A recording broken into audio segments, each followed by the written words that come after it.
सदा चाहिँ सम्पूर्ण साथीहरूलाई दर्शन नमस्ते ल्यासो फफुल्ला साइनो अनुसारको ढोक नमस्कार ढोक दिया सबैलाई है कि फेरि आज 13 गते त आम्बोज हो लभली कान्छाले हेर नि आम्मामा के टिपो यस्तै हो के हो साथीहरु यो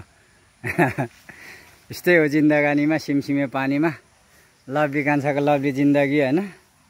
आज बिहान फेरि 13 गते लभली कान्छाको अब रेसिपीमा अब यो पाक्ने भयो नि त हौ बवाल तरिकाले हो यो नमरी जानु नगरी खानु बुढेसकालैमा भने जस्तै है नमरेर जान्छ यो इस्कुस हैन न त फल्छ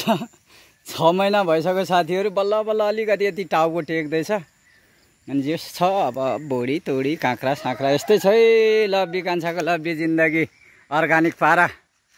अर्गानिक निङ्गुरे है के छ भन्दा विषादी नभएको है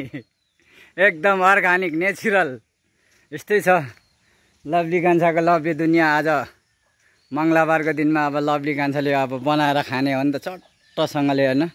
लोकल मुसुरीको दाल आहा अनि लोकल अर्गानिक निङ्गुरेको सब्जी के कसो त हौ साथीहरु हैन। ल खाने बा तुरुन्तै आउनु त लभली कान्छासँग 1 2 3 लभली कान्छा छ एकदम फ्री जस रमाइलो है साथीहरु।